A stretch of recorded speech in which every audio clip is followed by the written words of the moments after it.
everybody. Welcome into another edition of Rink Report from MedStar Capital's Iceplex. I'm Katie Florio, joined alongside Tarek El-Bashir. And Tarek, can you believe a month down already? Yeah, it goes by really quickly. I feel like the Capitals have gotten off to a little bit of an uneven start. Really strong first 3 or 4 weeks, and then lately they've faded a little bit. Look, every team faces a little bit of adversity. It's a very long season. I don't think anyone around here is hitting the panic button. I think they're just looking for ways to better the team, maybe avoid some of these pitfalls as the season goes along. And, Katie, as we have seen the last several years, there's no real reward for, winning your division or winning the conference. You just want to get into the playoffs. That's the real, and you want to get to the playoffs when you're playing at your best. That is so much more important than, saying, hey, we were the best team in the Eastern Conference during the regular season. It's still early. No time to panic. Through the month of October, the Capitals finished 6-5-1. Unfortunately, finished on a 4-game losing streak, something they did not see at all last season. Yeah. But another thing they didn't see, very spoiled last year with injuries. Really none. I mean, you had Ovi, obviously, but other than that, but to have Rasmus Sandin out, Dylan Strome missed 2 games, Pierre-Luc Dubois now going to be out for an extended period of time. That's a heavy blow to this team. It is, and when I think about this team, I think about the real strength, the defining characteristic of this team is there's not like this star class of players and then kind of everyone else is kind of hanging on and playing their roles. Everyone on this team contributes. Yeah. So when you start losing players, and you're talking about key players, particularly in the offense, when you're talking about Strome and Dubois and even Sandin from the back end, we talk about that uneven start. A lot of that is missing those key ingredients. And, the news with Dubois isn't good. He's going to be out a long time. I suspect we'll see him again this season. We're still waiting for a little bit more information on that. But when you lose a guy who matches up against the other team's best players, can play on the power play, can play on the penalty kill, can eat up 20 minutes a night. I mean, that's a really, in the words of Spencer Carberry, a big hole. Those are some big skates to fill. And if you look up and down the Caps lineup, there's not like a guy in Hershey who's ready to jump in and play those minutes right now. For the time being, they've got to kind of make do with what they have.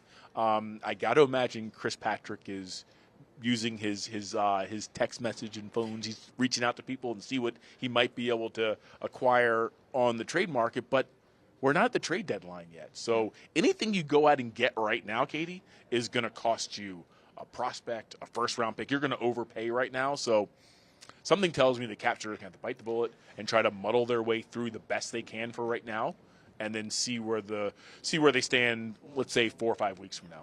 Yeah, there's nothing to sugarcoat there. Missing Dubois is a huge hit for this team. But let's look at some of the positives from the month of October. You did have several players who stood out. And first and foremost, we got to talk about the position in general, goaltending, especially Logan Thompson, because unfortunately, especially through the last 4 games or so, offense just hasn't been there like we've known it to be.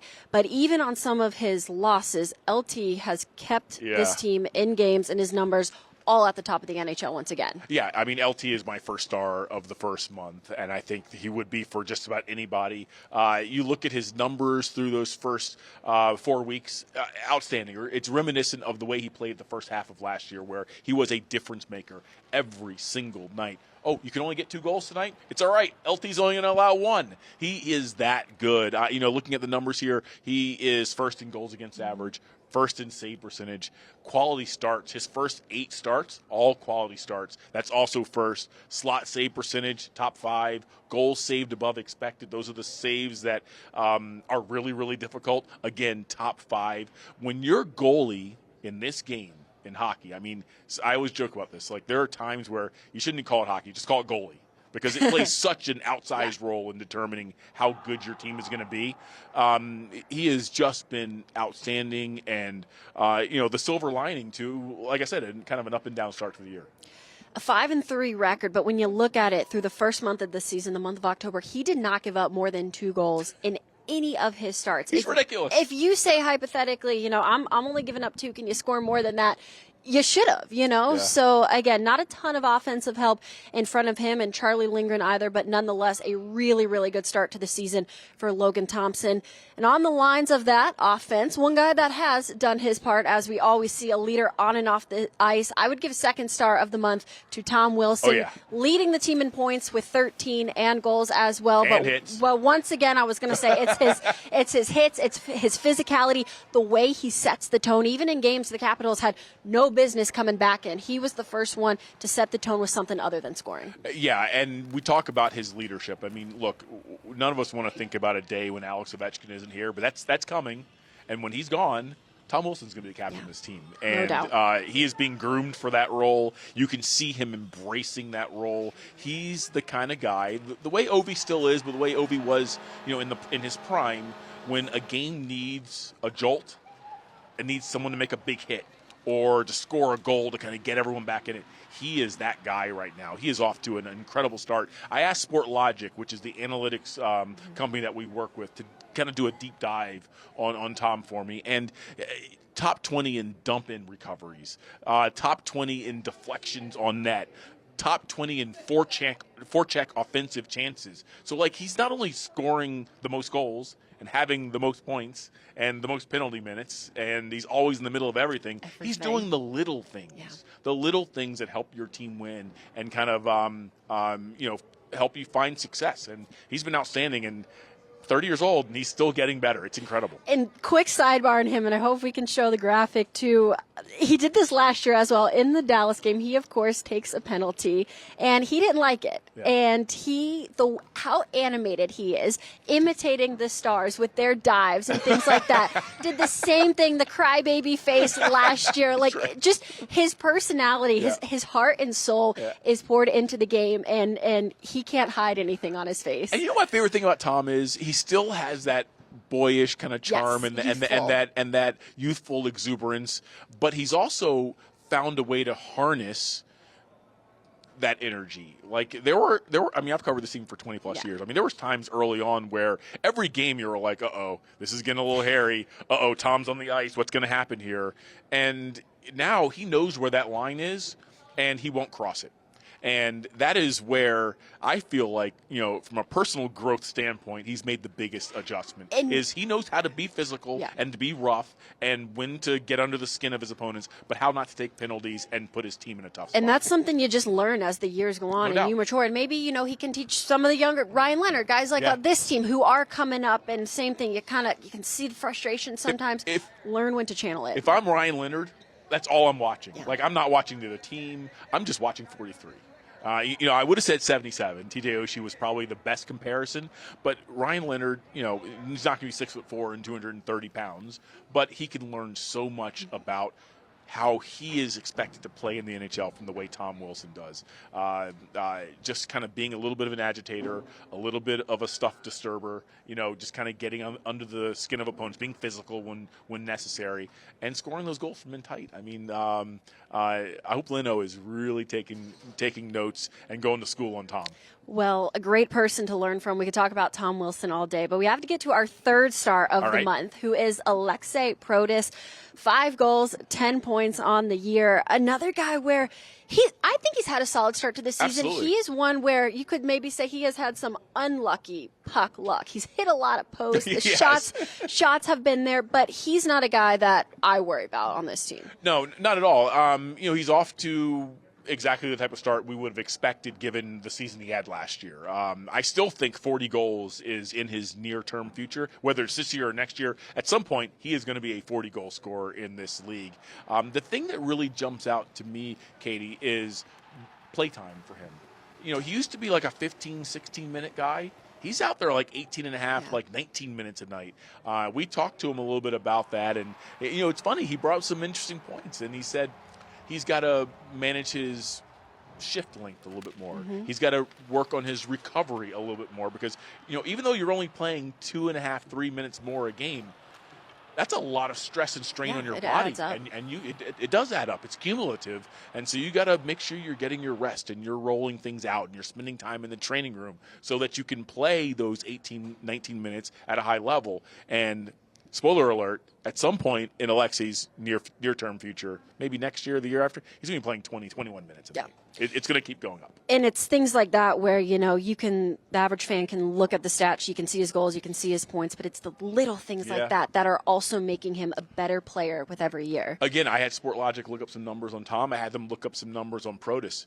Top 25 in zone exits. I mean, how important is it for a winger when you get that puck along the wall, you get it out of the zone? How many times do you watch a play where the winger gets a clean pass and pinching defenseman, it's back in the zone. Now you're stuck in your own end and the puck ends up invariably in the back of your net. He's one of the best players in the league at when he gets that pass, he transports it through the neutral zone and gets it into the other end.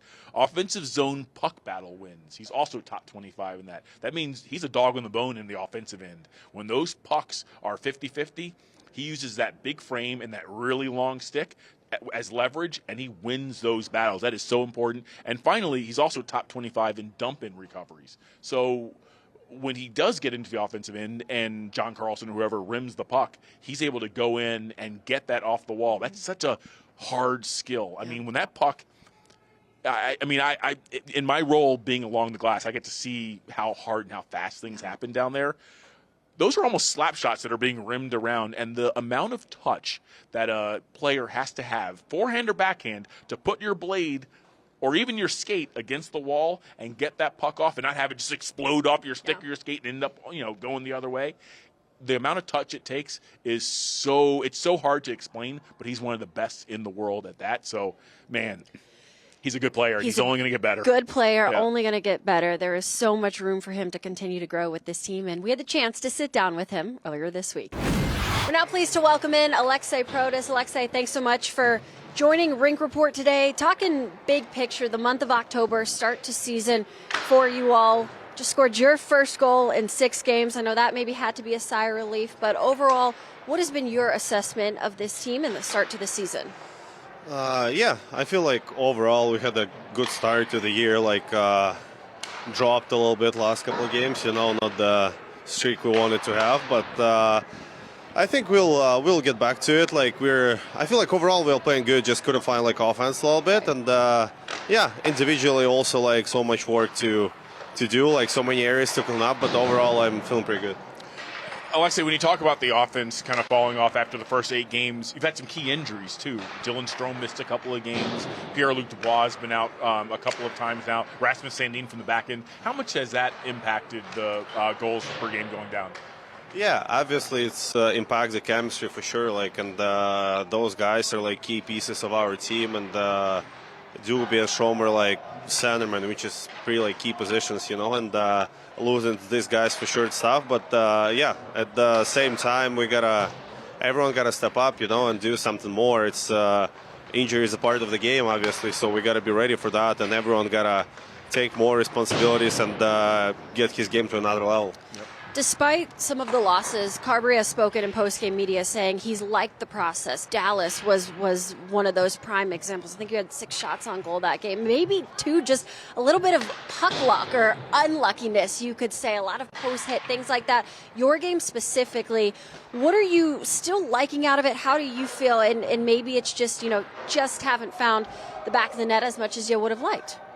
For sure you wanna score more. We gotta take care of those chances, like you said. We had so many good chances. We just so many posts. Yeah, so many posts. I mean, we didn't score. Yeah, but that's the thing. Sometimes you gotta find it when it's not going your way. Sometimes you gotta find the way, and I don't think we did the last couple of games, but I feel like that's all right. Every team faces some adversity during the year. It's gonna be long season, and we know what we're dealing with, our weaknesses. We just got to work on it now, and I think we should be fine. So this season, you're playing more than 2 minutes more per game than you did last year, and several minutes more than the year before that. How has that helped you? For sure, it's good. When it keeps you in the game. It's now I'm trying to adjust to the how my shift lengths. Let's say all those little details. For sure, it's not easy when you get you get more responsibilities. It's way harder. You're gonna manage the shifts and manage your recovery and everything. Yeah, for sure. It's but it's fun. That's what every player dream about, more ice time, and playing more. So Yeah, I mean, I appreciate the trust from the coaches. Just trying my best every night. And on the lines of more ice time, we have seen the lines all jumbled this year, mix and match, and unfortunately part of that due to injury. So no matter where you're slotted, who you're playing alongside of, what is your mentality to bring that confidence to every line and the trust that the coaches have in you and be successful no matter where you are? Help the team win. That's the number one goal. And no matter who you're playing with, we got the great players all down the lineup. You know, we have great people, first of all, who is ready to help for each other, work for each other, and that's a big thing. That's what made us successful last year. That will make us successful this year, I believe. Like, if we're not looking at this little drop, we will be fine. We're a great team. We're just working for each other, and just gotta find it, and we'll be fine. Okay, enough about hockey. I've got a couple of fun questions for you. My favorite video that I've seen in years covering this team was Brandon Duhaime scaring the bleep out of his teammates. You were on the phone. Who were you talking to? It looked like a business call, too. You were, unfazed. Yeah, actually, I was talking with my wife about documents. She called me, so I was focused, and thanks God I was focused and and looking other way, because I was about to go the same route Tom Wilson was about to take, and that would be my last walk maybe ever. I would just die out there maybe if it happens to me. So I was going a little bit more further from away from him and looking other way. So when he scared me, I wasn't scared. I was just someone was someone jumped. Sure. I just wanted to move away, something I wasn't really scared. But if I would walk right by him, I would maybe. The reactions were priceless. We'll need to check my pants. Yeah. Actually, honestly, gotta be honest. Is all. That's the craziest thing I've seen. That's the second time I almost died. He didn't even flinch. Psycho, man. Yeah, nothing. No. He just looked at him like it happens every day. He looked like it happens every day. All right, someone jumping And I heard it happened at the night or the morning after the Halloween party. So not to say maybe some guys were on the struggle bus a little bit. Yeah, maybe. But it was so funny. It just kind of shows the personalities. You have some guys so animated. You have you who's unfazed, and then you have Marty who's just no emotion. I was dying laughing over there. Okay, last funny question for me. And we've asked you about this off camera, but on camera, the bit you have with Al Koken, the squatting down. Where did that come from? Well, sometimes it's hard to adjust the camera for both of us, and I just gotta respect Al, just get down for him, sacrifice myself for him for a little bit. I mean, I will take it. He's a great guy, great person, and I can do that for him, no problem. Awesome. Ultimate team player, Alexei Protas right here. Alexei, thank you so much. Always a pleasure to talk to you. Really, really appreciate it. Thank you very much, guys. Thank you. Well, welcome back to Rink Report. Tarek, can you hear me up there? I can. So, Al, how's it going? Thanks for the interview. Thanks, Alexei. Great stuff there. It's a bit that never gets old. I laugh so hard every time I see it. And it just goes to show credit to Al Koken and Alexei with that. Two people that you just got to love. They have wonderful personalities, but we saw some personality there with Alexei. Not just the numbers he has, but he's such a good guy, too. Yeah. Someone that you got to root for. And you forget how young he is, too. Typically young guys are a little kind of in their shell, and it takes a little while to kind of get comfortable in front of the camera and doing interviews. Like his younger brother, I don't know what is going on in Belarus, but those guys just came over here and they were ready to not only play hockey at a high level, but just be good on camera, comfortable in interviews, vocal on the bench, in the room. He was mic'd up for us the other night and gave us some really good stuff. But my other favorite part about that interview, Katie, was the Brandon Duhaime Halloween scaring stuff. Yeah, throw out all the hockey talk. Who cares? I mean, that was hilarious. So funny. Brandon Duhaime is just one of those guys, and I think this whole team can attest. He doesn't even try to be funny, and he's just funny. Every team has to have class clown is the wrong term, but the guy who has a really good feel for when everyone's uptight and they need some to make a joke, to crack a joke, to make everyone loosen up a little bit, because this is a high pressure job, and Brandon Duhaime, relatively new. He's in his second year here, but he's come in and he's become that guy who just makes everyone laugh. And he was the perfect guy for that bit. And it's leadership in a weird kind of way, but just knowing when it's time for a little levity to kind of make everyone laugh. And you could see the joy, like true joy. Oh, he put just as much effort into that little skit as he did practice that day. Like, love that. But it's such a good point because it really goes beyond the silliness and the scaring. Again, this is a stretch that the team hasn't really dealt with. We have been spoiled the past year or so. And so it is not the end of the world. Young Katie, I've been around a long time. I've seen some rough Caps teams way back in the early OV years. I know. But I know it's new for you. Yeah. Exactly, but at the same time, it's not time to panic. There's still a lot of hockey left. Go ahead. You're right. That said, I did ask Spencer Carberry the other day. I was like, is it time for guys to maybe start showing a little more urgency? Because the expression, you can't make the playoffs in October, but you can miss them. It's really important to not get into these stretches where you're 0-3-1 or you've lost 4 in a row or that becomes 5 in a row. And now you get to February and March after an Olympic break and people are dialed in and now those games are even harder and now you have to make up points to make sure you get into the postseason. The games in October and November are just as important as the ones in February and March. They count the same. And Carberry agreed. He said, listen, this next upcoming stretch of games is incredibly important for my group. I know we're going to talk about it. I hope that getting out on the road for a little extended amount of time is going to be good for the guys. Halfway, mid-November, late November, there's a home game every other night. But a big road trip, one of the first lengthy road trip of the year, a four-gamer. And it's kind of crazy travel, too. You go Pittsburgh to Tampa to Carolina, back to South Florida for the Panthers. And so 8 days, a lot of time on the road. We saw last year how much that's really when I think this team started to come together and the love they had and the chemistry and all of that forms from road trips. But I think a road trip like this, you're in good cities, too, good weather, get out, go to dinner. It's coming at a really good time. Yeah, it is coming at a good time. It's coming at a moment in the Capital season where, I feel like every season has 2 or 3 kind of pivotal moments where things can either kind of start turning around or they can start snowballing and spiraling. And going on the road, I think this comes at a great moment because, like you said, you get out, you get away from your families. It's just you and the boys. You can go out and have dinner and drinks, and you can talk about things on the bus. You're not distracted by everyday life. Right. You're just focused on hockey and your guys. And these are trips that can really galvanize a group and kind of bring them even closer together. And they're at a point in the season where they need to be really close and they need to play for one another and they need to find their way out of this little stretch of adversity and get things pointed in the right direction because again, we're going to be at US Thanksgiving soon and we know what that means.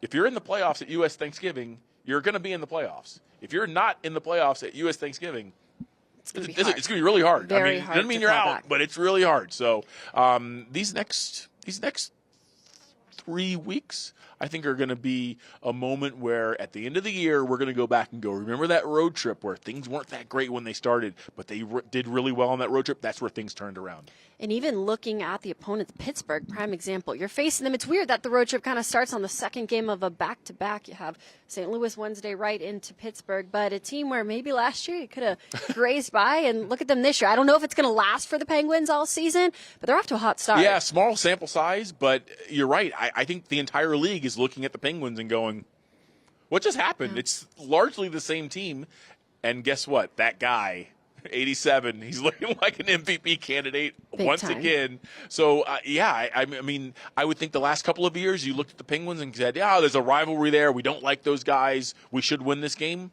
Now you look at that game and you go, in that building, it's going to be tough. So, it's a good opportunity when the Caps get there to show that they understand that urgency is something they've got to introduce to their game. They've got to start racking up points. That was the big word that Carberry used, was urgency. And so if the Capitals are able to get it done on this trip, you call this a successful road trip. How do you feel like that impacts the rest of November? Still, you don't bring your guard down at all. You want to keep that urgency up. But it just feels like right now this team has a monkey on their back that maybe a few wins, especially on the road, Yeah. could calm things a little bit. I think asking them to go 4-0 on this trip is probably a little steep. Right. I think 3 wins, I think gets them right back where they want to be. And there are a number of things that we'll be looking for on this trip. I mean, offense has been hard to come by.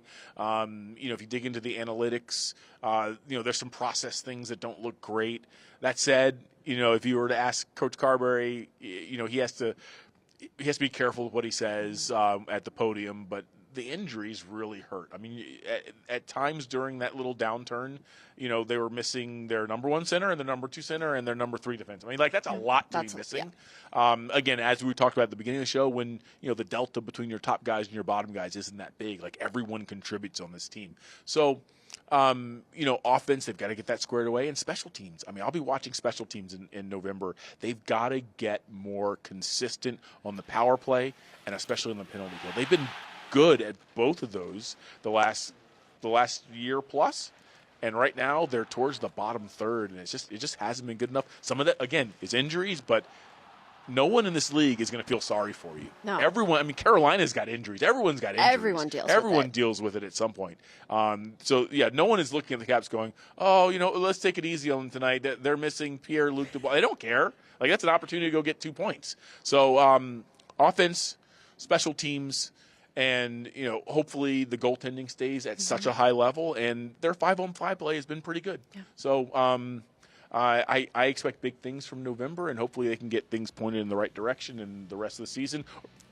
The rest of the way to the Olympic break is going to be smooth sailing. I hope so. Well, Tara, great stuff, great insight today. A big road trip coming up. And thank all of you for tuning in to this week's episode of Rink Report. We can't wait to be back with you next week.